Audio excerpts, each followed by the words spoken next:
봉독해드린 말씀 야고보서 5장 1절에서 6절 말씀 중심으로 부자들에게 다가올 불행이라는 제목으로 함께 은혜를 나누겠습니다. 미국 캘리포니아 중부 해안가 언덕 위에 과거의 신문 언론 재벌이죠.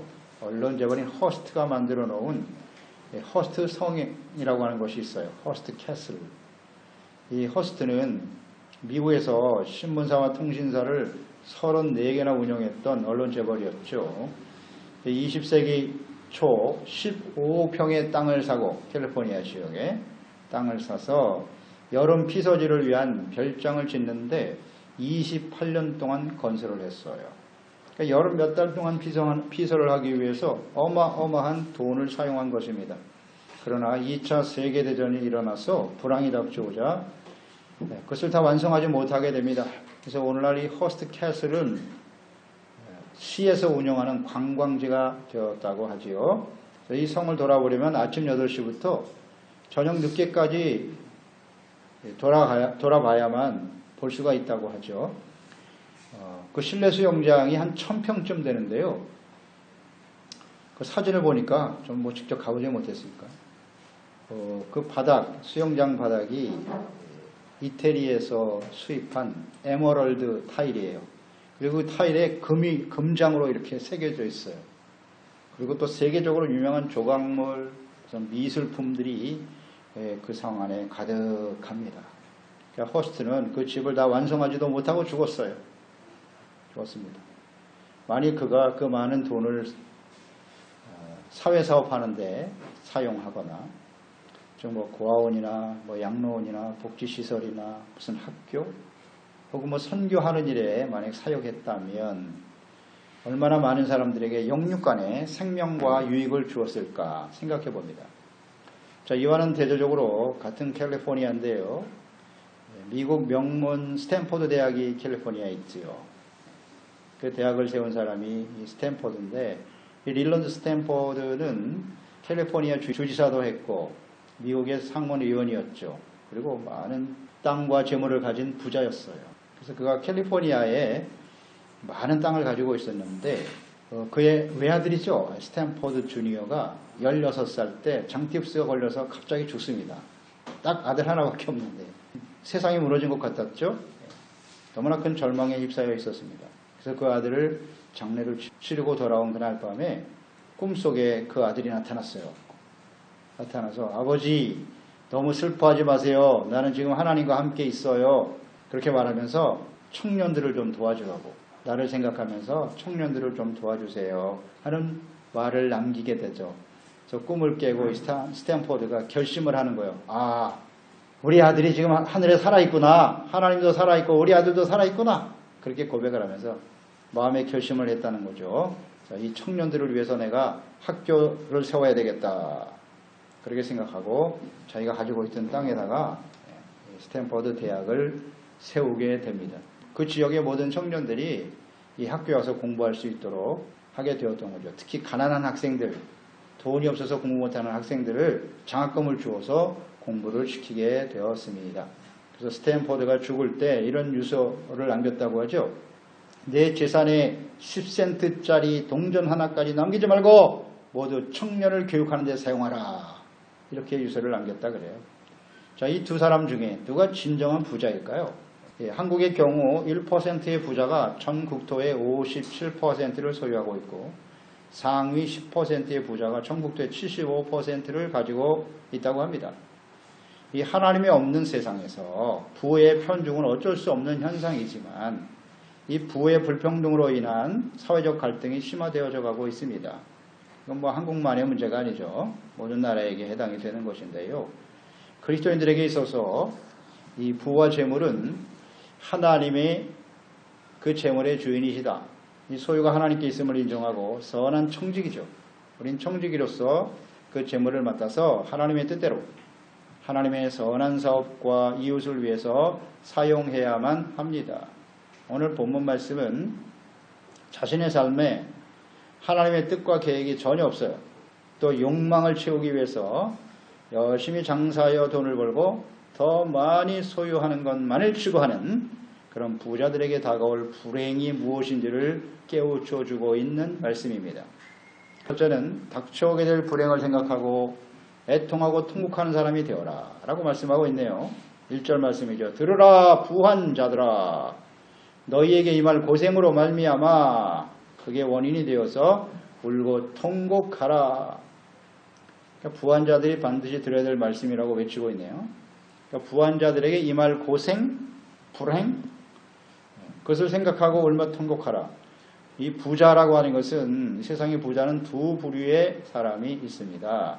하나는 재물의 주인이 하나님이시고 하나님께서 주신 재물을, 이 재물을 얻을 능력을 자신의 능력만이 아니라 하나님이 주셨다라는 것을 인정하는 거죠. 그래서 하나님의 뜻대로 하나님을 위해서 혹은 어려운 이웃들을 위해서 나눔을 실천하는 부자죠. 그러니까 나누어 주는 사람이 부자예요. 근데 일반적인 개념의 부자라고 하는 것은 재물의 주인이 일단 자신이라고 생각하고요. 그리고 자신의 능력으로 얻은 것이다 이렇게 생각하고 더 많이 소유하려고 하는 욕심만을 가지고 살아가는 사람. 많이 쌓아두긴 했는데 전혀 나눠 줄 줄을 모르는 사람이죠.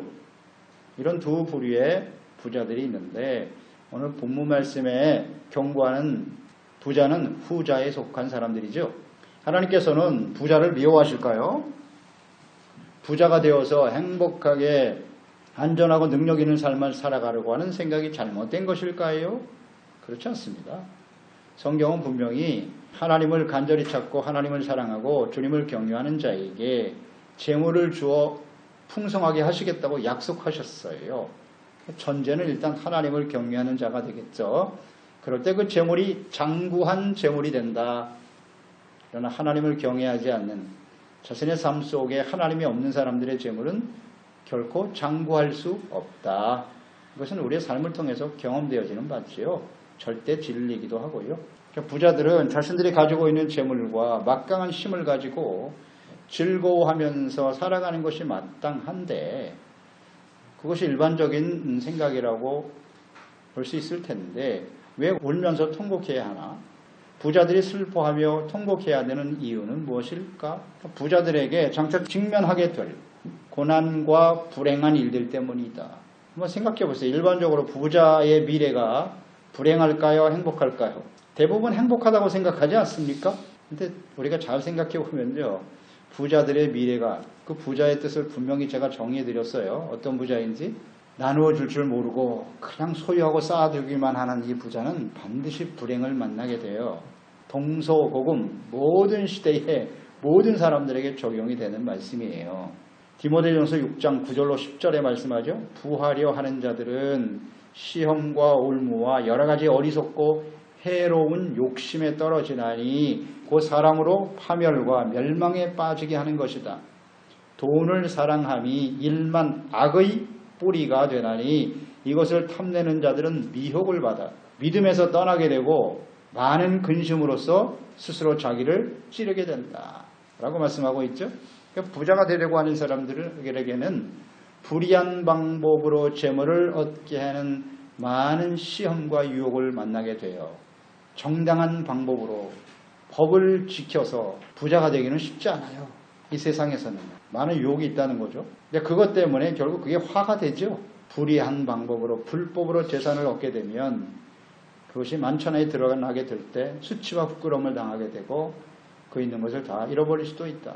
그러니까 야고보서 1장 15절 아닙니까? 욕심이 잉태하면 죄를 낳게 돼 있다. 그리고 반드시 사망에 이른다.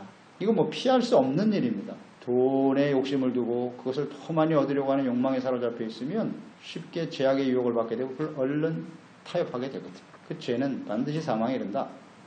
그러니까 부자들은 돈이 자기가 원하는 모든 것을 다 줄 수 있다고 생각하고요. 영원토록 행복을 지켜줄 것이다. 라고 확신하며 살아간다는 것이죠. 정말 그럴까요? 역사에 보면 잘 나와 있죠. 성경에도 솔로몬이 있습니다. 솔로몬. 왕이니까 절대 권력도 가지고 있었고 하나님께 지혜를 구함으로써 지혜와 지식을 얻었던 사람이었고 하나님이 구하지 아니한 부와 영광과 재물을 다 주셨다 그랬어요. 그 시대에 솔로몬처럼 복을 받은 사람이 없죠. 저 영광스러운 그런 삶을 살았던 사람이에요. 자기가 원하는 건 다 얻을 수 있었고요. 다 누리며 살았어요. 그랬던 솔로몬이 전도서 5장 10절에 이렇게 고백하죠. 은을 사랑하는 자는 은으로 만족함이 없고 풍부를 사랑하는 자는 소득으로 만족함이 없나니 이것도 헛되도다. 그러니까 하나님을 경외하지 않는 이 세상에서 누리는 모든 부와 영광이 결론을 보니까 헛되고 헛되더라는 거예요. 참된 행복이 거기에는 없더라. 부자에게 다가올 고난과 불행한 일은 가장 근본적인 문제는 뭐냐면 천국에 들어가기가 어렵다는 것입니다. 영원한 삶에 이룰 수 없다는 거야. 그러니까 부자 청년 관원이 영생을 위해서 예수님께 찾아왔죠. 예수님이 물으셨어요. 그래? 네가 영생을 사모하는구나. 그러면 율법의 말씀을 잘 지켰는가? 예, 그건 제가 뭐 어렸을 때부터 잘 지켰습니다. 그래? 그러면 부족한 것이 하나 있는데 그러니까 그 재물을 가난한 사람한테 나눠주고 날 따라와. 그러면 하늘에 보화가 있을 것이다. 라고 말씀하셨는데 이 관원이 재물이 많은 거로 고민하다가 결국 예수님께 등 돌리고 가버렸죠. 재물을 버릴 수 없었다는 거죠. 그래서 영생을 놓쳐버렸다 하는 말씀이죠. 이 말씀을 하신 후에 이런 일이 있은 후에 예수님께서 그 제자들이 그 모습을 보면서 굉장히 의아해했죠. 세상에 부자 되기 싫어하는 사람이 어디 있어요, 예수님? 그럼 재물을 버리지 못한다면 그럼 아무도 구원받을 수 있는 사람이 없겠네요. 누가 구원받을 수 있겠습니까? 그렇게 제자들이 질문을 하죠, 예수님한테. 그러니까 예수님이 누가복음 18장 24절 이하에 이렇게 말씀하셨어요. 예수께서 그를 보시고 이르시되 재물이 있는 자는 하나님의 나라에 들어가기가 얼마나 어려운지 낙타가 바늘귀로 들어가는 것이 부자가 하나님 나라에 들어가는 것보다 쉽다. 그렇게 말씀하셨어요. 그러니까 재물과 부 이것을 하나님과 영원한 삶보다 더 가치 있다고 여기는 거예요. 그래서 그걸 버리지 못하는. 이렇게 버리지 못했다는 건 가치의 문제거든요. 그러니까 하나님과 그리스도 안에서 의롭다함을 얻고 하나님의 자녀가 되고 영원한 삶을 얻는 것이 더 가치 있는 것인가? 아니면 재물을 가지고 유한한 육체, 육체가 영원합니까? 결국 썩어질 수밖에 없는 인생인데 자신의 능력을 극대화시켜서 자신의 능력과 힘으로 아름다운 미래를 만들어 보겠다고 몸부림치며 살아가는 사람들 대부분 다 여기에 가치를 두고 사는데요.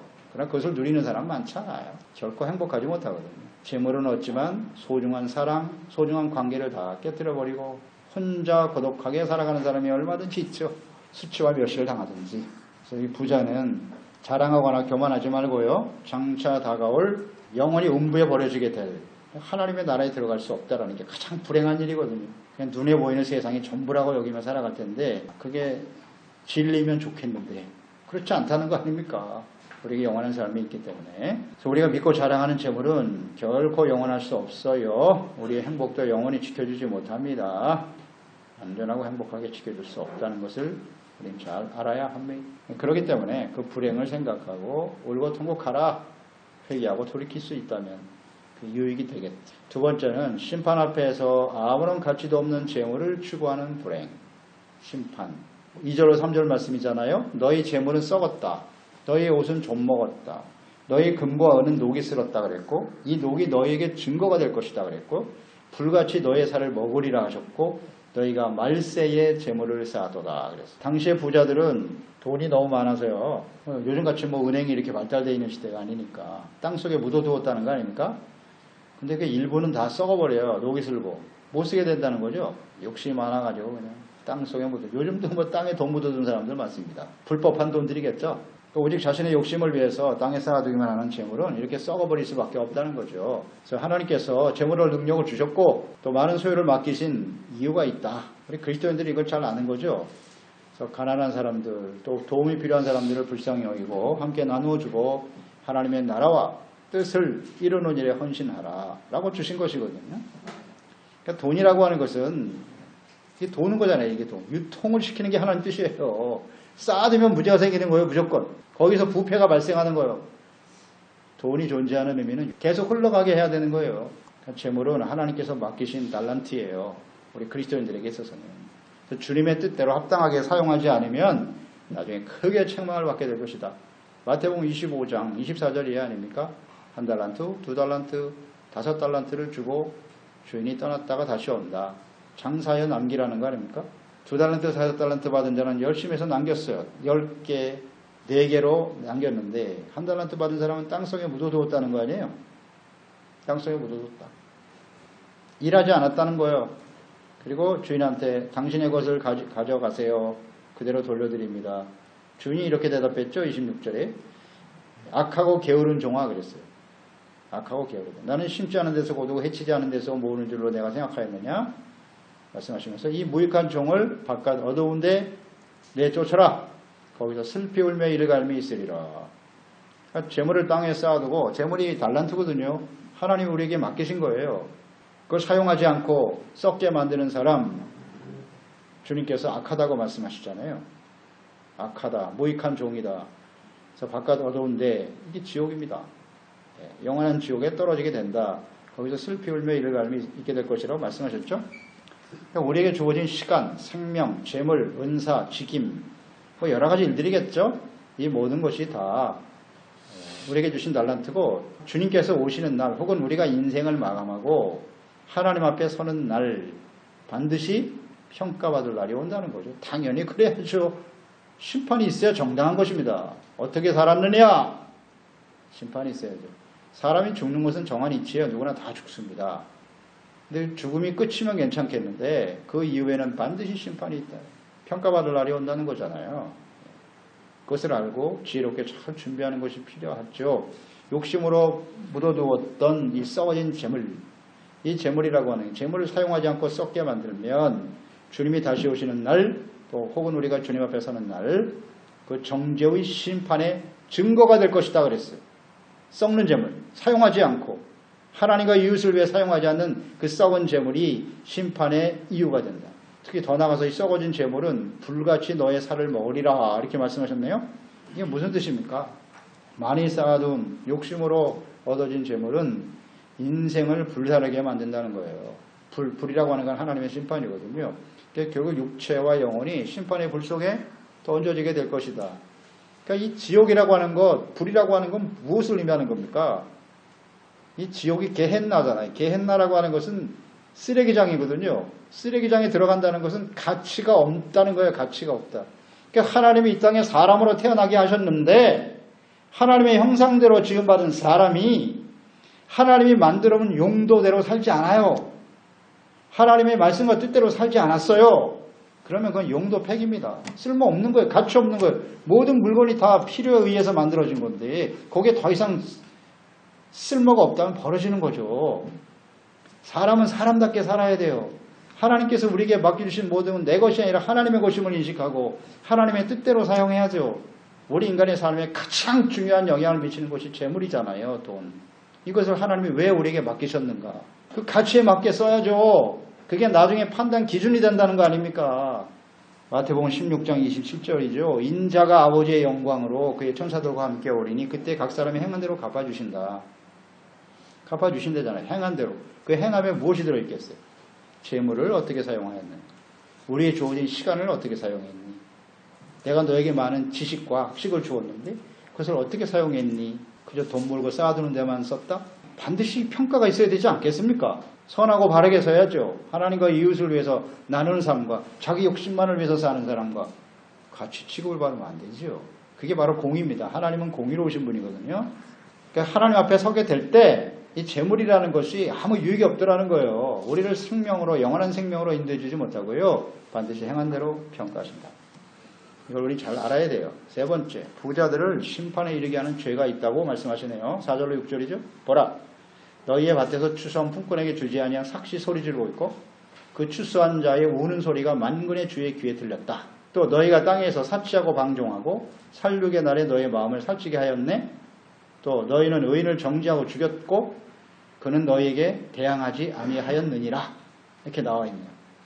그러니까 부자들이 울면서 통곡할 수밖에 없는 이유는 장차 다가올 하나님의 심판 앞에서 영원히 버려질 수밖에 없는데 그 이유가 뭐냐? 부자들이 지은 죄가 있단 말이에요. 그 죄 때문에 심판을 당하는 겁니다. 그럼 부자들이 다 무조건 심판을 처하는 그렇지 않아요. 부자들이 짓는 죄 때문에 심판을 당하게 되는데 그러니까 이 부자들은요, 자신들이 무슨 죄를 짓고 있는지를 잘 몰라요. 그리고 그 결과가 얼마나 심각한 것인가를 잘 몰라요. 사실 이 세상의 주인은 부자거든요. 권력자도 아니고요. 재물, 부를 많이 가진 사람이 주인이에요. 최고의 갑이에요. 그러니까 자기가 생각하는 게 다 법이고 자기가 옳다고 여기는 게 다 옳은 거예요. 이게 아주 교만하죠. 그래서 죄가 뭔지 전혀 몰라요. 이것이 하나님이 없는, 하나님을 전혀 인식하지 않는 부자들의 공통적인 모습이죠. 오늘 말씀해 보세요. 부자들이 심판을 당할 수밖에 없는 죄가 뭐냐. 첫째, 가난한 품꾼들에게 삭슬 주지 않는 죄. 추수할 때 품꾼들에게 일을 시켰어요. 그래서 자신은 많은 곡식을 거뒀어요. 창고에 가득 채워놨는데 정작 일한 품꾼들에게는 삭슬 주지 않는 거야. 이게 악이라는 거예요. 이게 바로 죄죠. 이런 일들이 옛날에만 벌어집니까? 지금도 일어나고 있죠. 원가 절감의 가장 우선이 임금이야. 어떻게 하면 임금을 적게 주나. 그리고 자신의 이익은 극대화시키고. 하나님이 없는 세상은 어쩔 수 없어요. 그렇게 가는 거예요. 가난하고 힘든 사람, 어려운 사람들은 맨날 어려운 거예요. 그들의 임금까지도 착취를 해요. 하나님은 이런 것을 결코 용납하시지 않습니다. 그래서 오늘 말씀하시잖아요. 품꾼들에게 삭슬 주지 않음으로써 그 품꾼들의 원성과 우는 소리가 하나님의 귀에 들렸다 그랬어요. 하나님은 반드시 이런 사람들의 부르짖음을 들으세요. 들으시고 그대로 갚아주십니다. 그래서 만군의 주가 되시는 하나님은 가난한 자들, 불이익을 당하는 사람들, 불의한 부자들과 권력자들의 횡포, 그로 인해서 눈물 흘리는 자들의 소리를 반드시 들으십니다. 이걸 듣지 않으시면 하나님은 살아계신 분이 아니에요. 살아계셔요. 역사의 주인이시고요. 이런 사람들은 반드시 보응하십니다. 우리 사회를 통해서 우리가 확인될 수 있는 바고요. 다 드러나게 돼 있어요. 하나님께서는 품꾼의 임금을 착취하는 부자들을 악한 자로 여기시고 반드시 보응하신다. 신명기 24장 15절. 그 품삯을 당일에 주고 해진 후에 미루지 말아라. 이는 그가 가난함으로 그 품삯을 간절히 바람이라. 그가 너를 여호와께 호소하지 않게 하라. 그렇지 않으면 그것이 내 죄가 될 것임이니라. 분명히 말씀하셨고요. 예레미야 22장 13절. 불의로 그 집을 세우며 부정하게 그 다락방을 지으며 자기의 이웃을 고용하고 그의 품삯을 주지 아니하는 자들에게 화 있을진저. 하나님이 하신 말씀이에요. 그대로 됩니다. 그래서 부자들의 임금체불, 이건 하나님 앞에 심각한 죄입니다. 근데 대부분의 부자들이 다 여기에 걸려요. 이 죄 대부분 걸려요. 왜냐하면 바르게 정직하게 그렇게 해서는 부자가 안 되거든요. 더 많은 재물을 얻을 수가 없거든요. 그런 사람들 찾아보기 쉽지 않아요. 두 번째 죄는 뭐냐? 사치하며 방종하는 겁니다. 쾌락을 추구하는 죄. 가난한 품꾼들의 임금을 주지 않으면서 자기 자신은 사치하는 거예요. 방종하는 일. 이것은 마치 도살장에 끌려가 죽을 수밖에 없는 돼지가 살을 찌우기 위해서 열심히 먹는 것과 같다. 그렇게 비유했네요. 정확한 비유라고 봅니다. 하나님의 심판날이 다가온다는 사실을 알지 못하고 그저 먹고 마시고 즐기는데 사치하며 사는 거예요. 그게 인생의 행복이고 최고의 가치지. 어리석은 사람들이죠. 이 사치라고 하는 말이 뭡니까? 썩어져 버릴 육체의 일들, 즉 먹고 마시는 일에 엄청난 비용을 지불하는 거예요. 썩어져 버릴 옷, 장식, 그런 것들에 과도한 지출을 하는 거죠. 이런 게 사치 아닙니까? 분수에 지나치는 생활을 하는 거죠. 방종이란 무엇입니까? 방종은 자기가 원하는 대로 그냥 아무 꺼리낌 없이 그대로 내버려 두는 거예요. 내 육체가 시키는 대로 내가 원하는 대로 다 하는 거예요. 이게 방종이에요. 이러한 자들이 결국 하나님 앞에 심판의 대상이 될 수밖에 없다는 거죠. 재물의 주인이신 하나님을 인식하지 않고 자신의 욕망과 자신이 원하는 대로 죄식도 없이 그냥 쾌락을 추구하면서 내가 열심히 쓰고 노력해 쓰니까 이렇게 쓰고 당연한 거 아니야? 누가 뭐라 그래? 이렇게 나가는 거예요. 전혀 인식이 없어요. 어려운 사람에 대한 인식도 없고 관심도 없고 이것은 하나님 앞에 심판을 생각하는 죄악이다 라고 주님께서 말씀하고 계시죠. 계시록 18장 9절로 10절에 보면 그와 함께 음행하고 사치하던 땅의 왕들이 그가 불타는 연기를 보고 위하여 울고 가슴을 치며 그의 고통을 무서워하여 멀리 서서 이르되 화이도다 화이도다 큰 성 견고한 성 바벨론이여 한 시간에 내 심판이 이르렀도다 하시리로다. 사치하고 향락에 빠졌던 사람 결국은 하나님의 심판 앞에 서게 될 것이라고 분명히 말씀하고 있죠. 세 번째 죄는 의인을 정죄하고 죽이는 죄예요. 부자들이 짓는 죄에 대해서 말씀하고 있는 거예요. 6절에 보면 너희는 의인을 정죄하고 죽였으나 그는 너희에게 대항하지 아니하였느니라. 그러니까 부한자들은 불의와 손잡을 수밖에 없어요. 불의한 부자들이 미워하는 사람들, 정직하고 의로운 사람들 정말 싫어해요. 자기는 그렇지 못하기 때문에. 그래서 부자는 막강한 힘을 가지고 있어서 요즘 같으면 사법기관, 권력자들에게 뇌물을 주죠. 다 매수하는 겁니다. 돈으로 안 되는 게 어디 있어요. 자신의 이익을 극대화시키는 겁니다. 그래서 심각한 죄를 지어도 죄가 없어요. 돈 있는 사람은 다 풀려나는 거야. 돈의 힘으로 의롭고 정직한 사람들을 죽입니다. 모함해서 죽이고. 이런 일들이 뭐 비일비재하죠. 과거에도 있었고 지금도 마찬가지고. 그 안에 하나님이 없으니까. 물신 사상이 물신, 재물이 신이잖아요. 그것을 위해서 뭐 뭐든지 다 할 수 있어요. 모든 시대에 일어날 일들이라고 볼 수 있겠죠. 잠언서 17장 15절 악인을 의롭다 하고 의인을 악하다 하는 이 두 사람은 여호와께서 미워하시느니라. 하나님이 가장 미워하는 사람들이에요. 하나님 가만 안 둡니다. 이런 사람들은 반드시 하나님께서 보응하시는 걸 보게 될 거예요. 지금 당장은 웃을지 모르지만 오늘 말씀처럼 오히려 통곡하는 날이 반드시 온다. 반드시 오죠.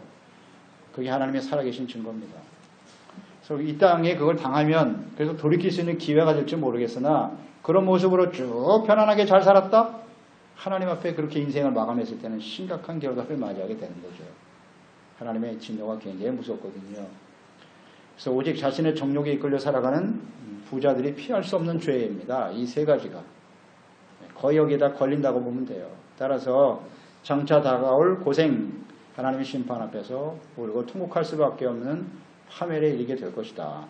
우리에게 돈에 대한 교훈을 주는 이야기가 있습니다. 근데 교훈이 될 것 같아서 소개합니다. 어느 날 사탄이 10개의 병을 들고 한 청년을 찾아와서 말합니다. 이 10개의 병 중에 9개는 꿀이 들었어. 하나에 독이 들어있거든.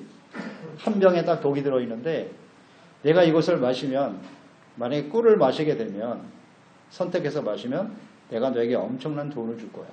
한번 해볼래? 그러니까 이 청년이 내가 꿀이 9개라고는 하지만 괜히 독을 마셔갖고 내가 죽으면 어떻게 돼? 아무리 돈이 좋아도 내 생명과 바꿀 수는 없지? 그래서 no 했어요. no. 난 안 해. 근데 이 사탄이 계속 찾아오는 거야. 계속. 야, 한 번만 해. 10분의 군대. 설마 독 마시겠니? 계속 와서 유혹을 하니까 그래 그럼 한번 해보지 뭐. 그래서 딱 병을 하나 잡아서 마셨는데 꿀인 거예요. 꿀이. 너무 달콤한 거예요. 봐라 꿀이다.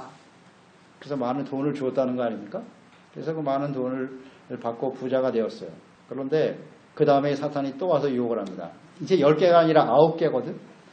아직 8개 남았잖아. 8개가 꿀이야. 한 번만 더 하시지. 그러면 내가 2배로 줄게. 2배. 더블. 계속 와서 유혹을 하는 거예요. 그러니까 2배를 준다고? 그래. 확률적으로 봐서는. 그래서 알았어. 그리고 또 마셨는데 그게 꿀인 거예요.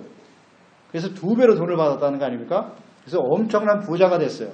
근데 부자가 되긴 했는데 이게 불로소득이잖아요. 불로소득. 이 불로소득은 반드시 타락으로 가게 돼 있거든요. 그래서 이 친구가 술 취하고 알코올 중독, 마약, 도박에 중독에 걸려갖고 돈을 다 탕진합니다.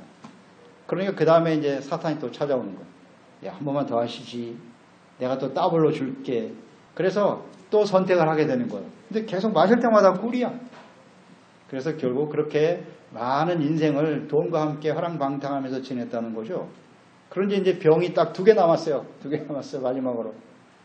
하나는 독이고 하나는 꿀인 거지. 이제 2개밖에 안 남았으니까. 그러면서 와서 말하는 겁니다. 마셔라. 마지막으로 선택을 해보시지. 그러니까 이제 선택의 여지가 없는 거죠. 그리고 너무 이제 자기 쾌락에 길들여 살았기 때문에 돈이 없이는 살 수가 없는 거예요. 너무나 오랜 시간 이렇게 살다 보니까 이제 나이도 늙었어. 이제 노년이야. 그래, 내가 이만큼 살았으면 됐지 뭐. 독을 마시면 죽고 마는 거지. 생명에 대한 이 가치도 이제 없어졌어요. 없어져가지고 그래 마셔보자. 그래갖고 마지막 둘 중에 하나 선택해서 마셨는데 꿀이야. 우와 꿀이다. 너무 좋아하는 거야. 나는 지금까지 승리했어. 나는 완벽한 선택을 한 거야 지금까지. 그 모습을 보고 있던 사탄이 웃으면서 마지막 남은 한 병을 사탄이 마신. 이것도 꿀이거든. 이것도 꿀이야. 사실 독은 없었어. 그러나 너의 영혼이 지금까지 너의 인생을 완전히 죄악으로 물들게 해서 너는 영원한 삶을 잃어버리고 말았지. 그래 이제 너의 때가 됐으니 나와 함께 지옥으로 가자.